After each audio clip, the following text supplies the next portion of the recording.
자, 오늘은 겟세마네 기도, 유명한 이야기죠. 우리가 지난번에도 이야기했었는데 다빈치의 최후 만찬이 그 유명한 이유가 뭐라고 그랬습니까? 그 그림을 잘 그리고 다빈치라는 사람이 유명해서 이 최후 만찬이 명화가 되는 것이 아니라 사람의 심리를 정확하니 그렸다는 데 있어요. 여러분 최후 만찬 그림 보면은 다 불안해하는 모습을 볼 수가 있어요. 너희 중에 하나가 나를 버리려 할 때에 다 당한 겁니다. 나는 아니죠, 나는 아니죠 그러잖아요. 근데 그 불안한 모습을 다 그려놨어요. 그런데 그때 그 제자들의 그 황당하고 불안한 모습이 오늘 본문에 또 나옵니다. 예수께서 제자에게 이르시되 너희가 다 나를 버리리라. 여러분 제자들이 이 이야기를 듣고 얼마나 충격되겠어요? 너희가 다 나를 버린다는 거예요. 굉장히 황당하면서 충격적이고 제자들은 그 당시에 당황할 수밖에 없는 이런 상황이에요. 그런데 이걸 그 사람이 뭐라고 말씀하시냐면은 이것이 다 예언이 되어 있다는 거예요. 내가 목자를 치르니 양들이 흩어지려 하였습니다. 이미 너희들이 다 도망갈 것을 이미 성경에 예언되어 있어요. 그리고 뭐라고 합니까? 목자를 친다는 겁니다. 여러분 제자들은 예수님을 계속 따라다녀서 예수님께서 이미 십자가의 죽음과 부활에 대해서 이야기했지만은 제자들의 관심은 거기에 있지 않았어요. 자기들이 예수님 따라다니면서 예수님께서 이 하나님 나라가 예수님 왕으로 하나님 나라 등극 이루어지면은 자기가 거기서 어떤 이권을 잡고 어떤 자리를 잡을까 그걸 생각하고 있었는데 예수님께서 십자가에서 죽음과 부활에 대해서 이야기했지만 그 저러지 않지요. 사람들은요 항상 자기가 관심을 갖고 자기가 의도하는 거기에 초점을 맞추고 그 말을 들으려고 그러는 거예요. 지금 제자들은 그런 상황이고요. 그리고 또 뭐라고 하냐면은 그러나 내가 살아난 후에 너희보다 먼저 갈릴리로 가리라. 지금 이 말이 제자들에게는 무슨 말일까? 제자들 과연 이해했을까요? 여러분 우리가 이 예수님의 그 여정을 사역의 여정을 우리가 돌이켜볼 필요가 있어요. 예수님이 활동하실 때 주로 어디서 많이 활동하시냐면 갈릴리 지방입니다. 예수님께서 갈릴리 나사렛에서 태어나서 거기서 이제 요단강 예루살렘 쪽으로 가서 요단강에서 세례를 받잖아요. 그리고 예루살렘에 와서 성전에서 성경 청소를 합니다. 성경 정화사건이지요. 그리고 다시 갈릴리로 가세요. 갈릴리로 가시면서 예수님이 하시는 사역이 주로 뭡니까? 예수님이 누구인가 하는 것을 이야기하는 겁니다. 예수님이 누구냐? 그렇게 계속 가르치고 기적을 행하고 하면서 그 이스라엘 그 유다에서 제일 북쪽인 가버나움에서 뭐라고 그럽니까? 너희는 나를 누구라고 하느냐? 그때 베드로가 유명한 이야기를 하지요. 주는 그리스도시요 살아계신 하나님의 아들입니다. 그 베드로의 고백이 있은 이후에 그 다음에는 이제 어떻게 됐냐? 제자들에게 내가 죽고 부활한다는 이야기를 합니다. 그리고 실질적으로 예수님께서는 죽음을 향해서 예루살렘으로 가고 있는 거예요. 이제는 예루살렘으로 가는 겁니다. 그리고 예루살렘에서 뭡니까? 계속 강조하는 것이 내가 죽고 부활한다는 다시 살아난다는 이야기를 했지만은 제자들은 그를 알아듣지 못하는 거죠. 여기에 그래서 예수님께서 뭐라고 하냐면 살아난 후에 너희보다 먼저 갈릴리로 가리라. 이 말이 진짜 이거지. 마가복음 제일 마지막 16장 7절에 보면은 뭐라고 그러세요? 여러분 마가복음을 보면요 예수님의 그 사역 마가복음 전체 구조상으로 보면은 이 7절로서 끝나는 것이 맞아요. 그 뒤에 9절부터 나오는 것은 유력한 사본에 놓는 것인데 이게 다른 사본에 있는 거니까 넣는 겁니다. 지금 여기서 보니까 갈릴리로 가려고 했잖아요. 예수님께서 갈릴리로 지금 예수님께서 죽으시고 부활하시고 뭐라고 그랬어요? 가서 제자들과 베드로에게 이르기를 예수께서 너희보다 먼저 갈릴리로 가시나니 전에 너희에게 말씀하신 대로 너희가 거기서 배리를 하라. 예수님께서 말씀하신 대로 지금 갈릴리에 먼저 예수님이 부활하셔서 갈릴리로 가신 겁니다. 갈릴리로 갔는데 그 갈릴리가 어떤 거예요? 예수님의 사역의 현장입니다. 복음을 전하고 하나님 나라를 그러니까 사역의 현장으로 가는 거예요. 부활하신 예수님의 사역의 현장이 이제는 어디로 가는 겁니까? 세상을 향해서 나가는 거예요. 이 갈릴리로 간단 말은 세상을 향해서 예수님께서 나간다는 것을 보인 거예요. 그리고 예수님이 먼저 가십니다. 제자들에게 그렇게 따르라고 하는 거예요. 예수님께서 이 땅에 오셔서 복음을 전하시고 그리고 하나님의 뜻을 이루시고 다시 부활하셔서 세상을 향해서 다시 나가는 겁니다. 복음의 현장으로 가는 거예요. 우리가 전도를 하고 우리가 사역을 할 때 그 현장 속에서 예수님이 먼저 와 계신 겁니다. 성령님께서 함께 하셔서 우리가 전하고 우리가 하나님 일을 할 때 거기에 우리 힘으로 우리의 능력으로 되는 것이 아니라 그때 성령 하나님께서 하나님의 뜻 예수님을 증거하게 만든 거예요. 바로 이 이야기를 지금 본문에서 이야기하고 있어요. 그런데 제자들은 지금 예수님께서 이렇게 말씀하시는데 제자들은 지금 예수님에 대해서도 충분히 이해를 못하고 있습니다. 예수님이 죽음과 부활에 대해서 이야기를 하는데 그들은 예수님에 대해서 이야기하고 있지 못할 뿐만 아니라 자기 스스로도 자기 자신을 이해하지 못하고 있어요. 뭐라고 합니까? 예수님께서 그렇게 말씀하시니까 베드로가 여자들 다 버릴지라도 나는 그러지 않겠나이다. 여러분 이 베드로 이야기는 진심입니다. 진심이에요. 그렇지만은 우리가 진심이라고 해도 우리가 우리 자신을 알 수가 없습니다. 상황이 변하면은 시간이 지나서 상황이 변하면 우리 생각이 바뀌고 우리 행동이 바꿔져요. 그래서 예수님께서 다시 한번 지적해줘요. 네가 닭이 울기 2번 울기 전에 3번 나를 부인할 것이다. 나중에 보면 그대로 되잖아요. 그렇게 베드로가 뭐라고요? 내가 주님과 함께 죽을지언정 결코 주님을 부인하지 않을 것이다.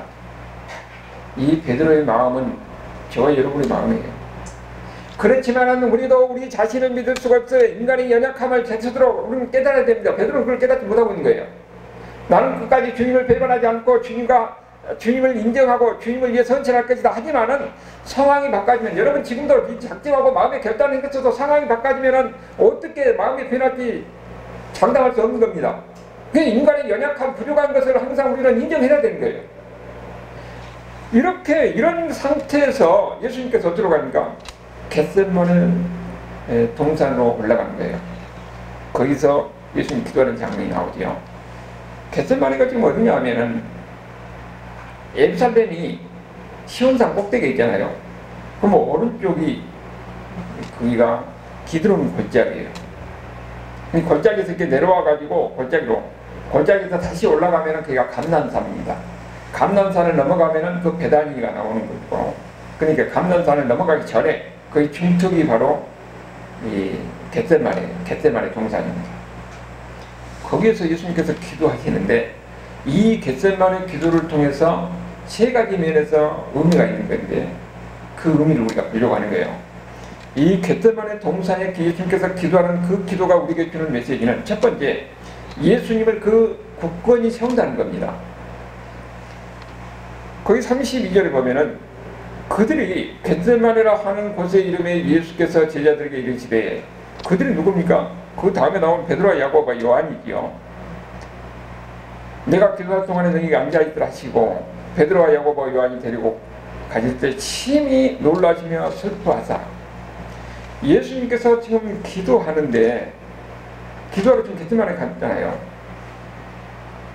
그런데 예수님께서 심히 놀라시며 슬퍼한다고 그랬어요.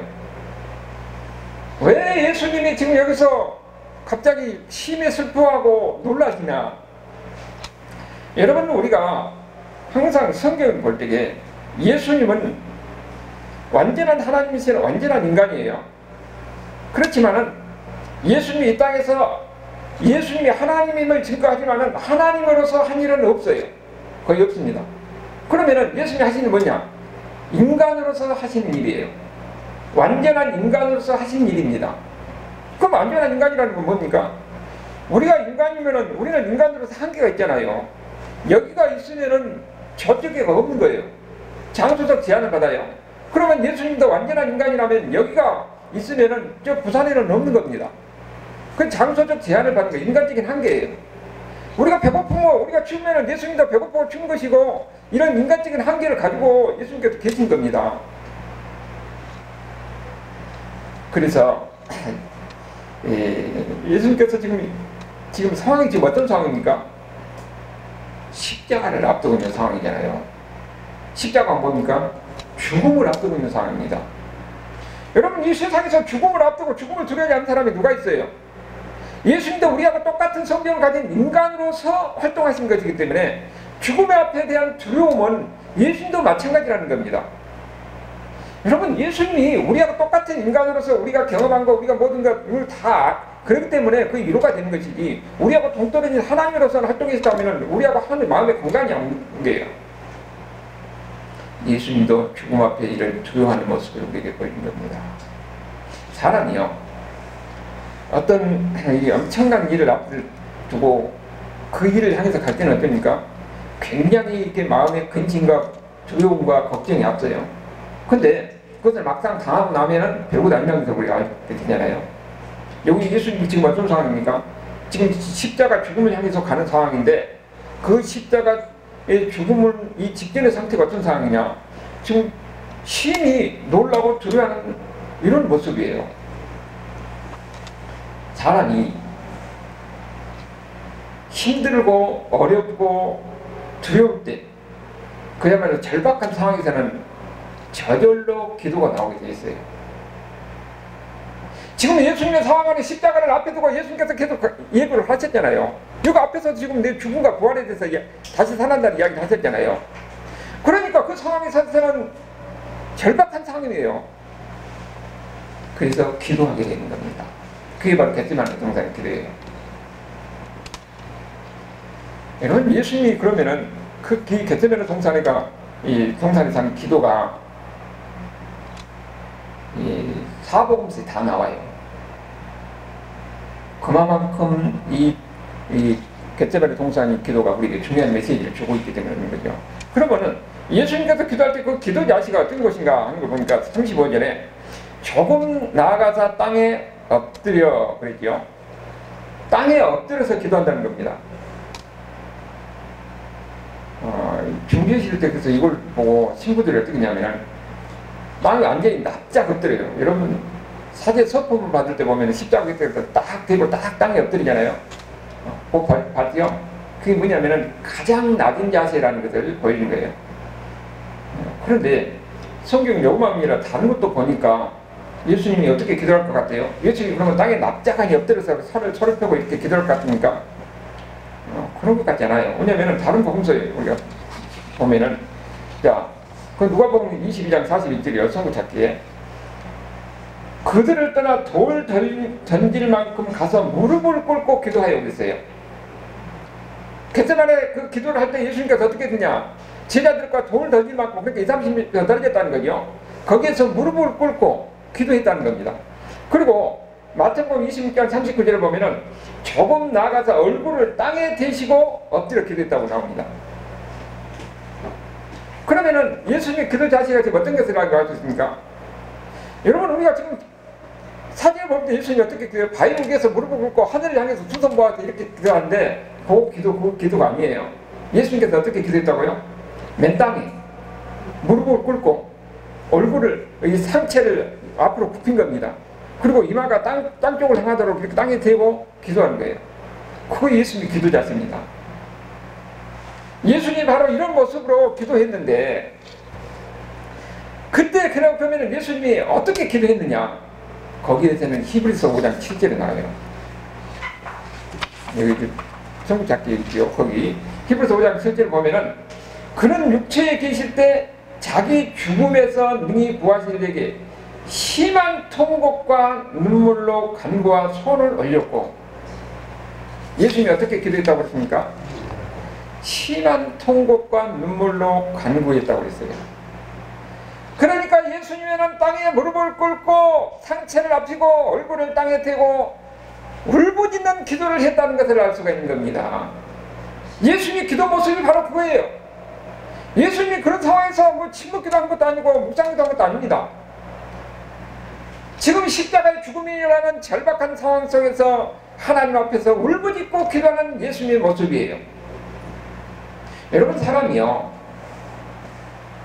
죽음 상황이라든지 아주 상황이 절박하면은 이런 겟세마네, 예수님의 겟세마네 기도가 나올 수밖에 없어요. 그때는 지금 어떻게 됩니까?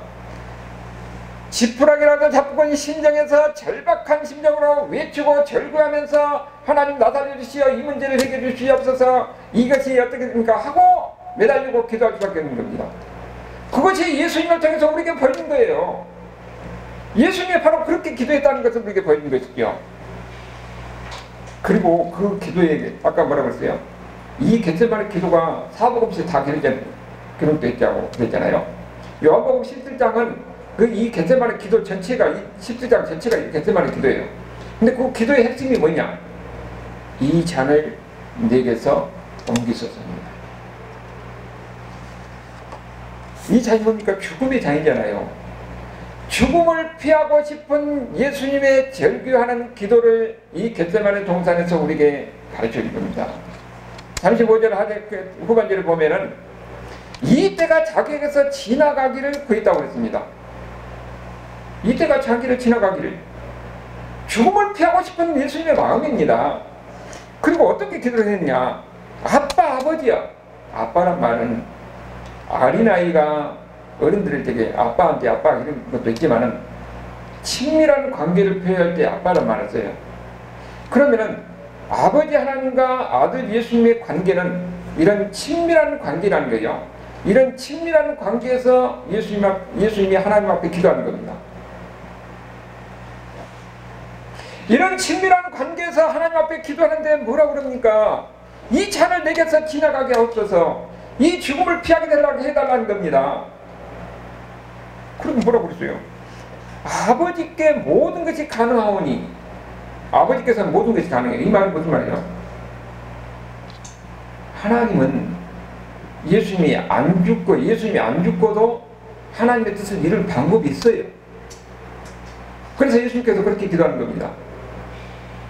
내가 이 죽음을 피하고 죽음을 피할 수 있다면 죽음을 피하게 되려고 기도하는 겁니다. 그런데 하나님은 응답을 뭐예요? 아니다. 안 죽게 할 수도 있음에도 불구하고 하나님은 예수님에게 너의 응답이 죽음의 길을 가라는 겁니다.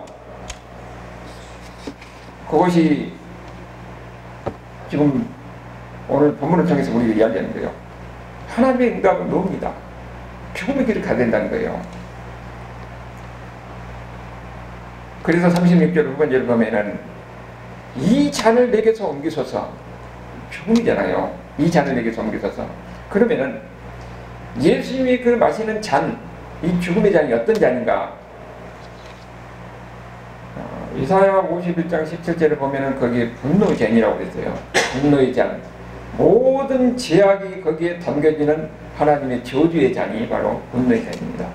그래서 예수님이 마시는 그 십자가, 이 분노의 잔은 우리가 두 가지로 우리가 볼 수가 있습니다. 첫 번째는 죄의 잔이에요. 이 죄의 잔은 어떤 거냐? 우리의 모두의 죄를 다 담아서 마시는 잔입니다. 우리가 지난날에 지었던 우리의 과거의 죄뿐만 아니라 우리의 미래의 죄까지 다 포함된 죄의 잔입니다. 그 죄의 잔을 예수님께서 마시는 거예요. 그리고 또 그 잔은 또 어떤 의미가 들어있냐면 하나님의 진노의 잔이라는 겁니다. 하나님의 진노. 여러분은 우리가 죄를, 어떤 일을 저지르면은, 예를 들어서 다른 사람 것을 내가 빼앗았다 그러면은 내가 그것을 돌려주면 되잖아요. 근데 원상회복된 것만으로 문제가 해결이 안 돼요. 왜냐면은 내가 저 사람을 빼앗아 완전 죄를 범했으므로 저 사람의 감정을 상하게 했어요. 그러면은 원상회복된 것뿐만 아니라 그 사람의 감정까지도 갚아야 됩니다. 그것이 바로 속건제죠. 속건제가 이 다른 사람에게 손해를 끼쳤으면 손해에다가 5분의 1을 더해서 갚으라고 그랬잖아요. 왜냐하면 그 사람의 감정도 거기에 보상을 해야 되기 때문에. 그래서 그게 5분의 1을 더하는 겁니다.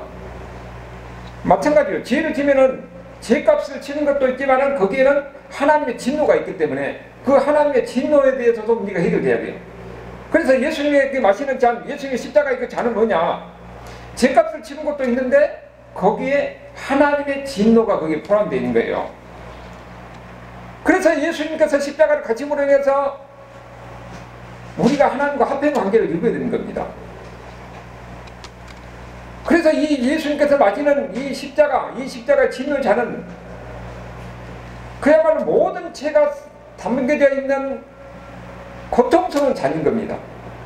피하고 싶은 거예요. 그래서 예수님께서 이 잔을 내게서 하옵소서 그렇게 이야기하는 것이죠. 그런데 예수님이 어떻게 됩니까? 내 뜻대로 마오시고 아버지 뜻대로 하옵소서. 하나님의 뜻에 순종하고 가는 겁니다. 이것이 예수님이 겟세마네 기도예요. 하나님의 응답은 이렇게 하나님과 친밀한 관계에 있던 아들 예수님이 하나님 앞에 이 죽음을 앞두고 있는 절박한 심정에서 절규하면서 울부짖으면서 기도하는데 그 하나님의 응답은 노예예요. 그 잔을 마셔야 된다는 겁니다. 죽음의 잔을 마셔야 된다는 거예요. 그래서 예수님께서는 뭐라고 합니까? 내 뜻대로 마시고 아버지 뜻대로 하옵소서 그러면서 하나님의 뜻에 순종하고 가는 겁니다. 이것이 바로 겟세마네 동산을 통해서 기도를 통해서 우리에게 가르쳐주는 거예요. 히브리서 5장 7절에서 9절인데 그 7절 후반절을 보면은 그의 경건하심으로 말미암아 들으심을 얻었느니라. 십자가에 가라는 응답을 예수님께서 받은 것이요. 그리고 그 십자가 길을 가는 겁니다. 울부짖는 기도, 절규하는 기도에 대한 하나님의 응답은 뭡니까? 가야 된다는 거예요. 죽음의 길로 가야 된다는 겁니다. 십자가의 길로 가야 된다는 거예요. 그래서 예수님께서는 거기에 순종하고 가는 것이죠. 우리가 예수님이 그렇게 울부짖으면서 그렇게 되겠는데 인간으로서 그 길을 갈 수 있는 힘이 어디서 나오느냐? 바로 겟세마네 기도에서 나오는 겁니다. 인간적인 면에서 보면은 그게 두려움이 있고 그게 공포가 있고 그에게 드는 이 아픔과 고통이 있지만은 그래서 그것을 피하고 싶은 삼장에서 하나님 앞에 기도했어요. 그런데 절규하면서 울부짖으면서 기도했던 하나님의 응답은 그 길을 가야 된다는 겁니다. 그런데 그 길을 갈 수 있는 힘은 하나님께 기도하는 가운데서 그 겟세마네 절규, 처절한 기도 가운데서 그 힘을 얻게 되는 거죠. 그래서 예수님께서는 그 다음에 어떻습니까? 다시는 이런 기도하지 않습니다. 그 42절에 보면 일어나 함께 가자. 호라 나를 파는 자가 가까이 왔도록 당당하니 십자가를 해서 죽음을 위해서 가는 거예요. 우리가 힘을 얻을 수 있는 것, 능력을 얻을 수 있는 것은 이 예수님께서 이 겟세마네 기도를 통해서 하는 기도와 같이 그런 기도가 있어야 되는 거예요. 그 기도가 예수님을 굳건하게 하는 겁니다. 그리고 예수님을 굳건한 게 뿐만 아니라 두 번째는 제자들을 굳건하게 세운 거예요. 37절에 보면은 오사 제자들이 자는 것을 보시고 베드로에게 말씀하시되 시몬아 자느냐 내가 한 시간도 깨 없이 있을 수 없느냐. 배고파서 우리 뭘 알 수가 있습니까? 예수님이 한 번 기도하는데 한 시간 기도했다는 걸 알 수가 있잖아요. 그런데 한 번만 하는 게 아니라 이거 지금 몇 번입니까? 세 번이잖아요. 예수님께서 한 시간 기도하고 또 와서 보니까 제자들이 졸고 있는 거예요. 그래서 예수님께서 말씀하십니다. 다시 그들에게 눈이 피곤함이라 그들에게 그들이 예수께서 무엇을 대답하지 알지 못하고 이게 기도하고 왔다가 다시 또 왔다가 또 세 번째 40절에 세 번째 오사 그들에게 이르시되 그러니까 세 번 기도하면 예수님이 몇 시간 기도했어요? 겟세마네 동산 기도를 3시간 기도했다는 것을 우리가 알 수가 있는 거죠. 그러면은 지금 예수님이 그렇게 아주 처절하게 기도하고 있는데 제자들은 뭐라고 했어요? 졸고 있다고 그러잖아요. 처음부터 존 게 아니라 보다가 졸고 그러니까 이거 이 내용이 기록되어 있지. 그 요한복음 10장 기도 내용이 어떻게 기록됩니까? 예수님이 기도하는 모습을 봤어요. 그래서 나중에 성령께서 그걸 예수님이 기도하는 것을 다 생각내서 거기다 기록되어 있고 이 장면이 다 기록되어 있는 겁니다. 그런데 제자들은 거기에서 보다가 졸고 이런 상황이에요. 그러면은 이 제자들이 이렇게 졸고 피곤하고 졸고 있는데 왜 예수님께서 그 겟세마네 동산에서 기도할 때에 그 제자들을 세 명을 거기서 데려다 놓고 보게 했느냐? 왜 보게 했느냐 하는 거예요. 거기는 예수님의 뜻이 있는 겁니다. 하나님의 일은 여러분 십자가의 길이에요. 하나님의 일을 하는 데는 우리에게 평안하고 우리에게 모든 것이 다 복이고 안전하고 우리에게 이 평안만 주는 것 아닙니다. 십자가의 길은 하나님의 일은 십자가의 길이에요. 십자가의 길은 예수님께서 가지셨던 그 죽음의 길입니다. 고통과 아픔과 슬픔이 있는 길이 바로 십자가의 길입니다. 예수님이 그 길을 가셨어요. 그래서 그런 고통과 아픔이 있는 가운데서는, 어려운 가운데서는 예수님께서 이 기도의 본을 보여주면서 이런 겟세마네 기도가 필요하다는 것을 예수님께서 그들이 보는 앞에서 보여준 겁니다. 여러분, 실질적으로 제자들의 앞날은 뭡니까?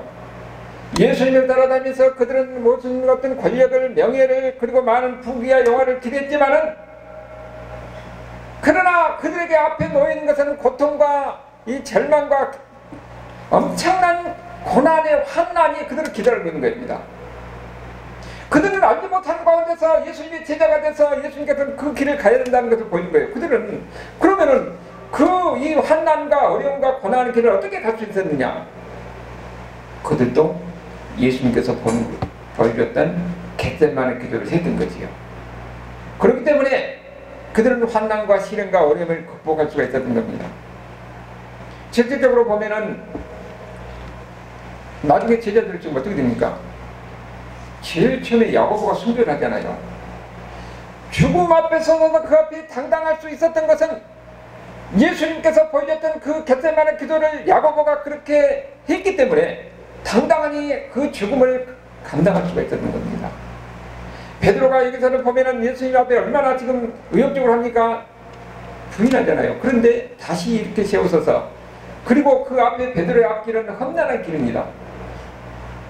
그런데 그가 그렇게 갈 수 있었던 것은 예수님께서 겟세마네 기도를 통해서 기도하는 그 모습을 보고 그들도 그렇게 기도했기 때문에 그런 거예요. 그래서 마지막에 그는 베드로는 십자가에 거꾸로 매달려서 죽잖아요. 제자들은 다 순교하는 겁니다. 요한은 어떻게 됩니까?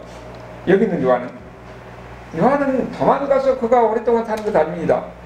요한이 끓는 물에다가 집어넣었는데 안 죽어요. 안 죽으니까 다시 그러니까 밤모섬에 유배해가지고 거기서 완전히 그런 고통 속에서 살았던 거지요.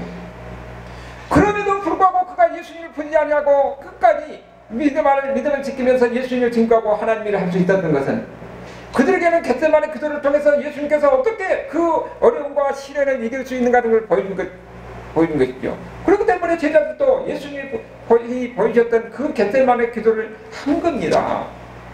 도마가 인도까지 갔었던 것도 바로 그런 기도가 있었기 때문에 그런 거예요. 그것은 바로 하나님의 일하는 것은 자기 능력으로 자기 힘이 되는 것이 아닙니다. 기도하는 가운데서 하나님의 능력을 입어야 돼요. 기도하는 가운데서 하나님의 은혜를 입어야 합니다. 기도하는 가운데서 성령께서 함께 하셔서 성령의 능력으로 우리 앞에 있는 모든 것을 재난을 극복하고 이겨내는 겁니다. 그것이 때로는 죽음일 수도 있어요. 하나님이 우리가 원하는 대로 들으지 않냐고 하나님의 뜻을 위해서는 고통과 어려움을 감당하라고 하십니다. 그런데 그것을 감당할 수 있는 힘을 주신 거예요. 그것이 바로 겟세마네 동산의 기도를 통해서 우리에게 보여주고 제자들에게 보여주고 동시에 오늘 살아가는 우리가 어떻게 할 건가 하는 것을 보이는 겁니다. 이거는 인간의 능력이 아니에요. 인간의 능력으로 그런 일을 하시는 건 아닙니다. 기도를 통한 하나님의 능력이에요. 성령께서 그들과 함께 하셔서 그들에게 지혜를 주고 힘을 주는 겁니다. 그런데 그 힘과 능력은 어디서 나오느냐? 기도에서 나오는 건데, 그 기도가 어떤 기도라고요? 겟세마네 동산의 기도를 통해서 우리가 보여준 거예요. 어려운 상황이고 힘든 상황이 있을 때는 예수님께서 무릎을 꿇고 그야말로 절규하면서 통회하는 그런 아주 처절한 마음으로 기도했던 것 같이, 하나님이라는 사람들에게는 문제가 어려운 상황이 있을 때는 그런 절규하는 심정으로 기도해야 된다는 것을 우리에게 보이는 거죠. 그리고 세 번째는 이 겟세마네 기도가 우리를 굳건하게 채우게 하는 겁니다. 여러분, 우리가 기도할 때 지금 어떻게 기도합니까? 하나님이 이것도 해주시고 저것도 해주시고 여기도 아픈데 여기도 낫겠어요, 저기도 낫겠어요. 우리는 그거 하다 보면 다 끝나요. 그러고 갑니다. 그런데 이 겟세마네 기도를 통해서 우리가 어떻게 기도해야 하는지를 우리에게 기도의 본을 보이는 거예요. 우리가 그렇게 기도해서 하나님 앞에 나와서 기도하는 모습을 하나님은 기뻐하십니다. 기도하는 것은 하나님과 대화하고 하나님과 교제하는 것이기 때문에 우리는 무엇을 구할지도 모르고 하나님 앞에 나와서 부르짖고 기도하지만은 마지막에는 뭐가 있겠느냐면, 그리 아니하실지라도 나는 하나님의 뜻에 순종하겠나이다. 그야말로 예수님께서는 아들의 심정으로 하나님 앞에 친밀한 관계 속에서 하나님은 이것을 다른 길로 할 수 있고 나를 안 죽게 할 수도 있는데 하나님 네 길이 아니고 다른 길로 가게 해주지 않는데 하나님은 그게 아니잖아요. 노입니다. 너는 이 길로 가야 된다. 죽음의 길로 가야 된다. 십자가의 길로 가야 된다는 것을 하나님이 응답하셨어요. 그렇다면 우리도 마찬가지로 우리가 문제를 가지고 하나님 앞에 나와서 기도하고 매달릴 때 하나님은 우리에게 노라고 응답할 수 있어요. 그러면 우리는 그것을 그대로 순종하고 가야 되는 겁니다. 우리가 원하는 대로 듣지 않을지라도 이것이 하나님의 뜻이다. 그래 응답이 그런 마음에 확신이 들면 그대로 가는 겁니다. 이런 마음의 자세가 필요한 거예요. 그 히브리서 5장 7절에서 9절의 말씀이 그거예요. 지금 7절에서 하나님의 응답이 나오잖아요.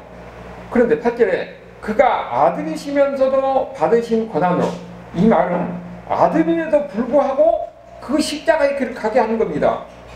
하나님이 하나밖에 없는 그 아들 독생자에게서 죽음의 길 십자가의 길을 가라고 하는 거예요. 그래서 예수님께서 그 길을 가는 겁니다. 그런데 그것이 동시에 어떤 의미를 가느냐. 구절을 보니까 온전하게 되셨은즉 자기에 순종하는 모든 자에게, 우리에게도 본을 보이는 겁니다. 우리도 그 길을 가야 된다는 거예요. 하나님께 순종하는 길. 그것이 험난하고 고통스럽고 어려운 길이라 할지라도 우리가 그 길을 가다는데 그 길을 갈 수 있는 힘이 어디서 나오느냐? 예수님께서 겟세마네 동산에서 기도했던 그 기도의 모습을 보고 우리는 그런 기도를 해야 된다는 거예요. 그 기도 가운데 우리가 갈 수 있는 힘이 생기고 지혜가 생기고 능력이 생기는 겁니다. 여러분, 우리가 기도할 때에 물론 성경에서 보면 기도하면서 많은 기적도 있고 많은 능력도 있고 많은 이런 응답하는 것을 우리가 보게 됩니다. 그런데 더 많은 경우에는 기도한 대로 안 되는 경우가 더 많습니다. 기도한 대로 안 되래요. 그때는 무엇을 기회게 되냐? 예수님을 기회게 됩니다. 예수님께서 그렇게 천연하게 절구하면서 기도하는데 하나님의 응답은 노였고 그 길을 갈 수밖에 없다는 것이죠. 우리도 마찬가지로 때로는 우리가 하나님 앞에 이렇게 기도하는데 우리 뜻대로 되냐, 우리 원대로 다니냐고, 우리 생각대로 되냐고 다른 방법을 들지않어요. 여러분, 하나님은 우리보다 더 지혜로우신 분입니다. 나를 나보다 더 잘하신 분입니다. 모든 것이 다 하나님의 주권과 통치 아래 있습니다. 나는 이것을 구했지만 하나님은 이것이 아니고 다른 것을, 우리가 볼 때는 인간적으로는 고통스럽고 아픈 것 같지만 그것이 나에게 더 복이 되고 나에게 힘이 되고 지혜가 되게 한 거예요. 아까 이규 집사님 참 성경적인 말씀하셨는데, 힘써 집사님이 색소폰을 안 보니까 내가 어쩔 수 없이 기타를 쳤어요. 그래서 기타를 치다 하다 보니까 나도 모르게 능력이 들어갑니다. 여러분, 내가 원하지 않은 바였는데 나도 하다 보니까 이렇게 되는 거예요. 그게 하나님의 지혜입니다.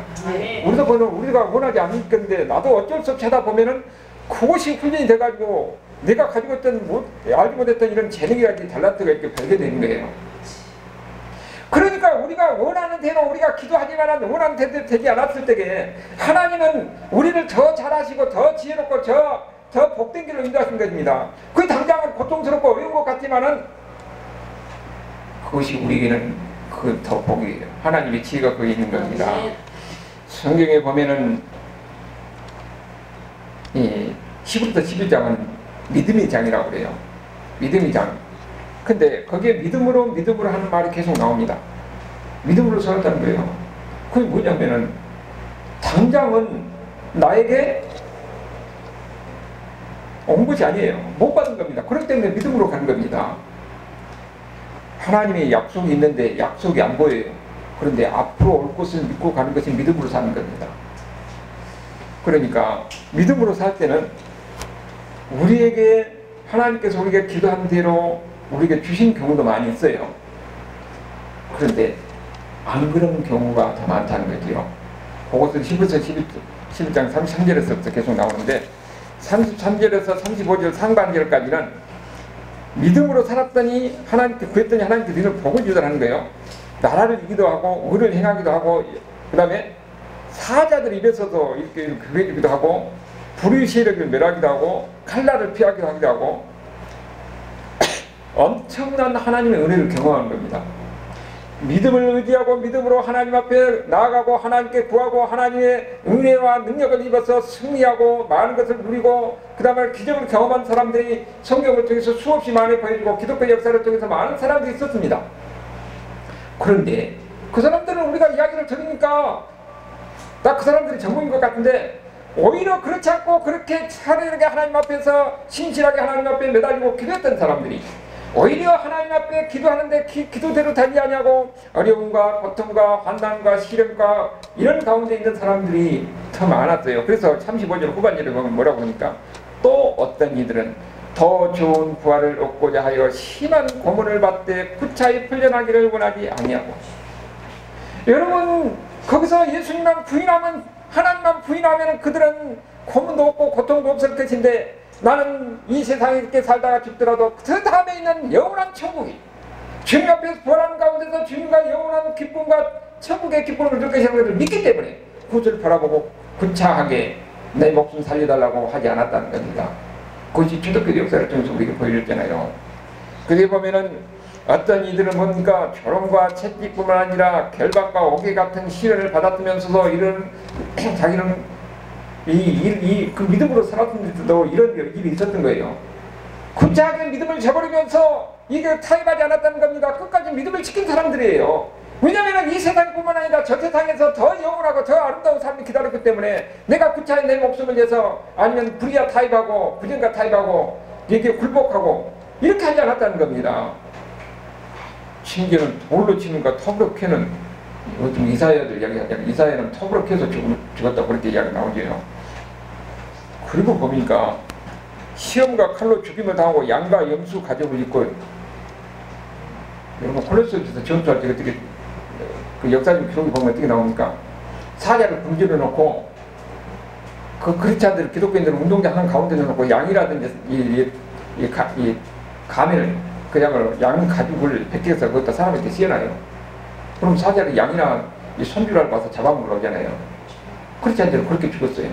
그래도 불구하고 그들은 가운데 무릎을 꿇고 하나님을 찬송했던 것이 우리가 영화를 통해서 볼 수가 있잖아요.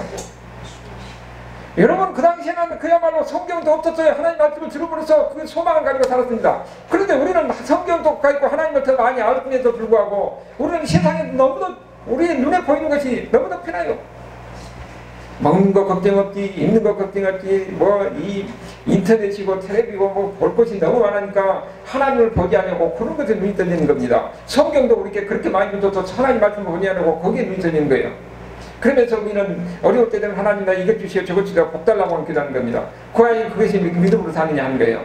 믿음으로 사는 사람 보니까 어떻게 살았습니까? 이런 고통과 어려움에도 불구하고 그들은 굴하지 아니하고 끝까지 하나님을 붙들고 갔던 겁니다. 천국에 대한 소망이 그들에게 있지 않았기 때문에요. 소망이 천국에 대한 소망이 있는 사람들은 그 현실의 어려움과 난관을 얼마든지 그것을 극복해낼 수 있는 것이에요. 그것이 기독교 역사를 통해서 수없이 우리에게 보여줬던 거지요. 그리고 38절을 보니까 그 당시는 어떻게 했냐면 그들은 광야와 산과 동굴과 토굴에 유리했다. 최적그 당시에 지금 히브리서 쓰는 그 당시의 상황이 기독교 박해가 아주 심할 때예요. 실질적으로 그들은 그렇게 살았어요. 그런데 39절에 뭐라고 하냐면 이 사람들은 다 믿음으로 말미암아 증거를 받았더니 약속된 것을 받지 못하였습니다. 이는 하나님이 우리를 위하여 더 좋은 것을 예비하신다. 하나님이 우리를 위해서 더 좋은 것을 예비했기 때문에 그들은 끝까지 믿음을 지키면서 그런 시련과 환난과 어려움을 극복해낼 수가 있었던 겁니다. 여러분 사람이 나이가 들면 들수록 항상 어떤 게 죽음이 가까운 겁니다. 죽음이 가까우면 뭘 생각해야 되냐? 우리는 그 다음에 더 나은 세상이 우리를 기다리고 있다는 이 믿음이 있어야 돼요. 그러면은 죽음이 가까울수록 천국에 대한 소망이 우리가 더 커지면서 더 기쁨인 겁니다. 그런데 세상 사람들은 그 소망이 없기 때문에 죽음이 가까우면 두렵고 눈물이 있는 겁니다. 여러분 그 어떤 상황이에요? 우리가 믿음으로 산다는 것이 무엇인가 하는 것을 우리에게 가르치는 거예요. 여러 가지 어려움과 시련과 이런 역경이 있을지라도 우리는 그 길을 가는 겁니다. 그것이 믿음의 길이에요. 우리가 세상에서 살아가면서 여러 가지 어려움과 환난과 이런 시련이 있을 때 그게 이길 수 있는 방법은 뭐라고 그랬습니까? 예수님께서 지금 보여줬던 거예요. 겟세마네 기도를 통해서 우리에게 보인 겁니다. 우리가 이 세상에 살다 보면은 여러 가지 환경이 있습니다. 우리가 추측하면서 항상 생각할 때 뭘 생각하는 겁니까? 우리가 주어진 환경은 어떤 환경인지 하나님은 우리의 모든 것을 다 아신 겁니다. 우리에게 복을 주시거나 우리에게 가장 좋은 길로 인도하시는 하나님의 뜻이 있는 거예요. 그렇기 때문에 우리는 어떤 환경에서든지 감사할 줄 알고 항상 하나님을 기도해야 되고 하나님을 의지하는 마음을 가져야 됩니다. 그것이 어려운 가운데 있고 시련이가 환난이 닥쳤을 때는 이렇게 예수님께서 기도하는 모습처럼 그렇게 기도해야 된다는 거예요. 그리고 역사를 통해서 제자들이 바로 예수님의 본을 받아서 그 모든 어려운 감을 그 다 숭배했잖아요. 그런 모든 시련과 환난과 역경을 이겨냈던 겁니다. 오늘 그래서 예수 믿는 사람들에게 우리에게 보이는 것은 뭡니까?